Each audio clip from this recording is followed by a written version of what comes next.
نہ جانے اماں کو اس سے کیا کام تھا۔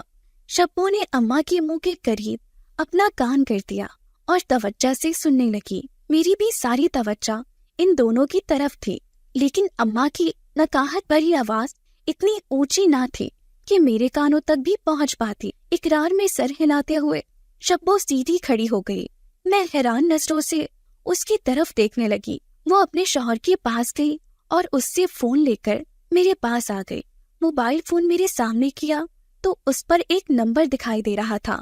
فون کی طرف اشارہ کرتے ہوئے شبو نے کہا، تمہاری امی نے بہت دن پہلے مجھے ایک فون نمبر دیا تھا جسے میں نے اپنے فون میں سیو کر لیا تھا۔ انہوں نے کہا تھا کہ جب ان کی حالت زیادہ خراب ہو جائے تو یہ نمبر میں تمہیں دے دوں، اس شخص کو فون پر اطلاع کر دینا۔ شبو کی بات سن کر مجھے حیرت ہوئی، اس لیے حیرت بھرے لہجے سے پوچھا، یہ شخص کون ہے اور اماں کا کیا لگتا ہے؟ اماں اسے کیوں بتانا چاہتی ہیں کہ ان کی صحت ٹھیک نہیں؟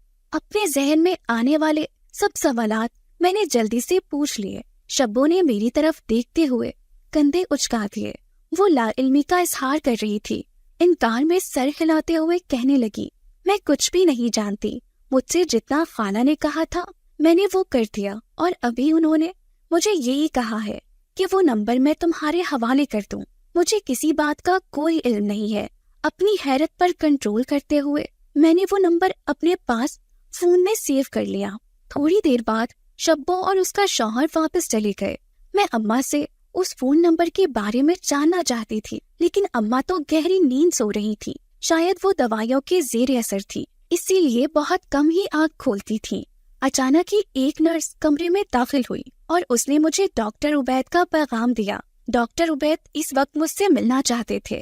میں اماں کو ایک لمحے کے لیے بھی تنہا چھوڑ کر نہ جانا چاہتی تھی، لیکن ڈاکٹر صاحب سے ملنا بھی بہت ضروری تھا۔ اسی لیے نرس کو امی کا خیال رکھنے کا کہہ کر میں کمرے سے باہر نکل آئی۔ ڈاکٹر عبید اس وقت اپنے کمرے میں اکیلے تھے۔ مجھے دیکھتے ہی سیدھے ہو کر بیٹھ گئے اور اپنے سامنے رکھی ہوئی کرسی پر بیٹھنے کا اشارہ کیا مجھے۔ چند لمحے سوچتی ہوئی نگاہوں سے میری طرف دیکھتے رہے اور پھر کہنے لگے، تم بہت بہادر بچی ہو، تم نے ہر طرح کے حالات کا بہادری سے مقابلہ کرنا ہے۔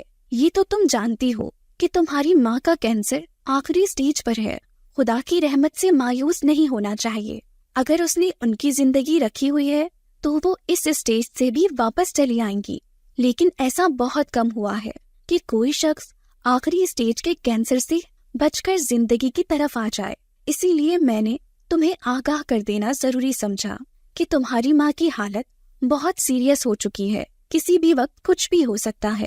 تمہیں خود کو ذہنی طور پر کسی بھی حادثے کے لیے تیار کر لینا چاہیے۔